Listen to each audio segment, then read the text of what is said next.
Hungry for hash browns slathered in meat and cheese? Drooling over a shockingly delicious burger served by a breakfast joint? Looks like it's time to head to Waffle House. Sometimes you just want something simple when you go out to eat, and Waffle House can deliver with its sausage, egg, and cheese sandwich. Alas, though, this isn't exactly the best version of this breakfast classic. The sausage is often too dry, which is unfortunate because it really needs some juiciness to soak into the bread, and that bread is nothing more than the basic buttered variety. This makes it hard to handle all those messy ingredients as it falls apart as soon as you start eating.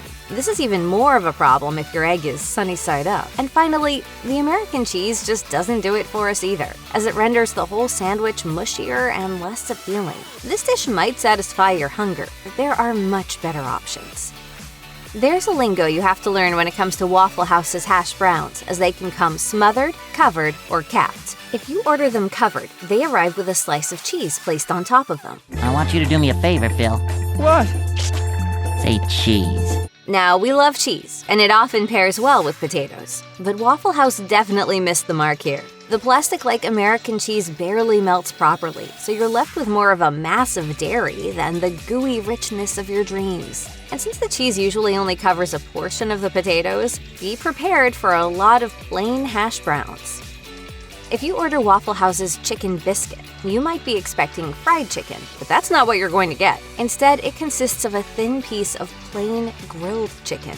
Grilled chicken isn't necessarily bad, but it's probably not what you want in a chicken biscuit. Not only does it not have that crispy, crunchy breading typical of fried chicken, it's also about as bland as possible. Plus, there's the sad fact that literally nothing else comes on this sandwich. Sure, you can add egg or cheese, but they're not a part of the base dish. Who wants to eat just a piece of dry grilled chicken on a biscuit? We certainly don't. Granted, it does taste better if you add other toppings and some ketchup or hot sauce, but you shouldn't have to doctor a dish so much just to make it taste good. We shouldn't have to tell you that you probably don't want to get a steak at a Waffle House. It's not a steakhouse by any stretch of the imagination, after all. When you first look at the T-bone dinner plate, you're going to see a lot of beige. It comes with a pile of hash browns and some bread on the side, so it's not exactly what you would call healthy. While a T-bone is generally a good cut of meat, the way they cook it at Waffle House is really hit or miss. If you have someone on the grill who knows what they're doing, it might be good. But more often than not, the employees have so many other things going on that they're probably not going to give your steak the attention it desires. So you'll likely end up with a T-bone that's overdone, leaving it rather tough and chewy. Combine that with the dry hash browns and toast, and it's clear that this meal will leave you more thirsty than satisfied. Water! Water! The grits bowls at Waffle House are actually very good. The chain's signature grits can be mixed with all other types of ingredients, like egg, cheese, bacon, and more, further amping up the experience. The result is a bowl of all the breakfast goodness you want in one go. But it's best not to order the grits on their own. They're about as bland as they can possibly be. If you're lucky, they'll have plenty of butter in them, but most of the time, that isn't the case. Taking a bite of these grits is like taking a bite of nothing at all. If you add enough salt, pepper, hot sauce, or anything else you can get your hands on, these grits actually become really tasty. But you really shouldn't have to add that many ingredients to a side dish just to make it taste okay. Kiss my grits!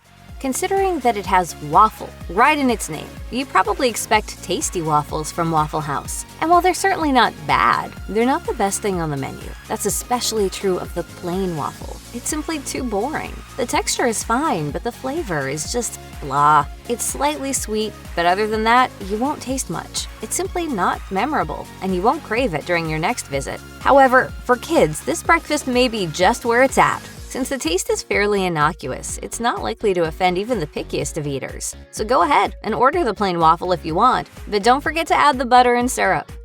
If you're not at Waffle House for breakfast, it can be hard to decide what to order. There are certainly a lot of options, but are any of them actually good? The Texas grilled chicken melt is one of many melts on the Waffle House menu, and it's okay. It's made of toasted bread, grilled chicken, and a slice of American cheese. And that's it.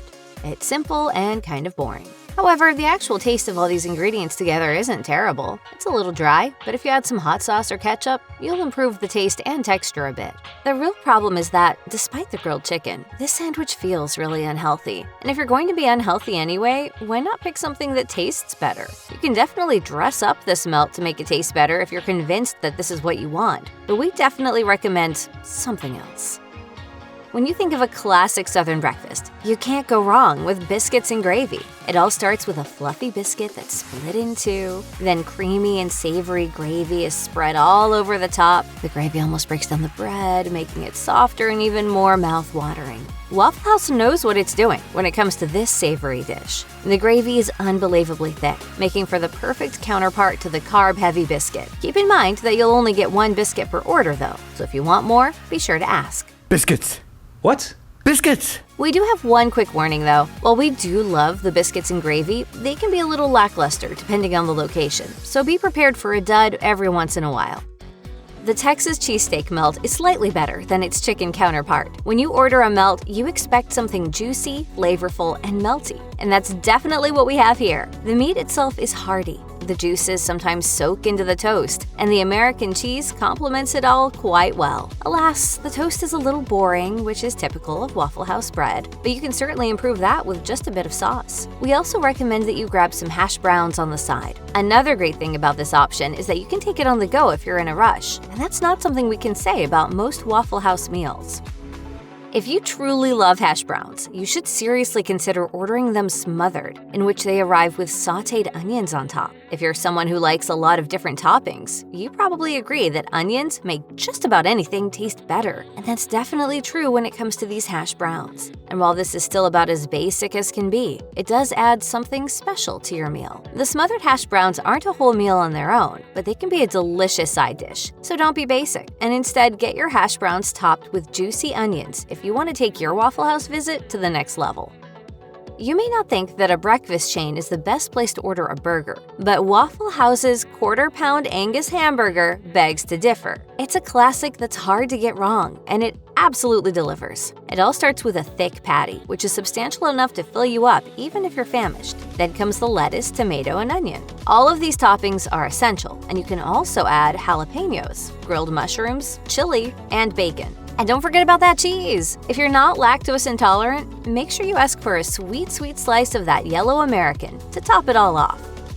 If you're ready to go all the way, your go-to Waffle House order should be Hashbrowns all the way. Every topping around is added on top of the potatoes, resulting in a mishmash of ingredients that sounds dubious, but is actually pretty fantastic. The toppings consist of cheese, mushrooms, grilled onions, ham, jalapenos, and tomatoes. That's a lot of food, true, but it's also a great combination. And we're not done, as chili and sausage gravy complete this over-the-top meal. I gotta eat all that? That's too much, man! Hashbrowns all the way reflect everything there is to love about this quirky chain. Word to the wise though, don't feel pressure to finish it all in one sitting, as you can always get a to-go container and save the rest for later. If you want a waffle that really knocks it out of the park, opt for the chocolate chip. It's essentially a dessert, but you can still order it first thing in the morning. Waffle House certainly doesn't skimp on the chocolate chips here. They're spread out all over on top, melting into the little pockets on the waffle surface. That leaves you with gooey, creamy sweetness that pairs perfectly with the thick, slightly crisp waffle. If you're looking for something sweet at Waffle House, this is definitely our top suggestion. Be prepared for it to fill you up though. It's super dense, so keep that in mind. Whether you're getting your kid a sweet treat or you want to try something indulgent yourself, the chocolate chip waffle is the way to go. What happens when you take a ton of delicious ingredients and mix them all together? Answer: the breakfast heaven that is Waffle House's sausage, egg, and cheese hash brown bowl. First, there's a thick layer of hash browns that provide more than enough carbs for one meal. Next comes the melted cheese. Then scrambled eggs and sausage are piled on top to create a mountain of deliciousness. But if you're looking for something a little indulgent, a little heavy, and a lot filling, this might just be the thing for you. And if you don't like sausage, you can also get this same bowl with bacon or ham instead. There's even a build-your-own bowl option. Your choices truly are endless. Finally, we come to the breakfast to rule all breakfasts. The All-Star Special. It comes with a little bit of pretty much everything else on the Waffle House menu. When you're done, you may not want to eat anything else for the rest of the day, but it's absolutely worth it. When you order the All-Star Special, you'll start off with a waffle of your choice. Then you add in a plate of protein, either sausage or bacon. Finally, you add in the main breakfast plate that boasts eggs, toast, and a side of your choice. This is undoubtedly a whole lot of food, but if you're super hungry or you want to make sure you have some leftovers, it's definitely the way to go anytime you visit Waffle House. Waffles, tasty waffles with lots of syrup.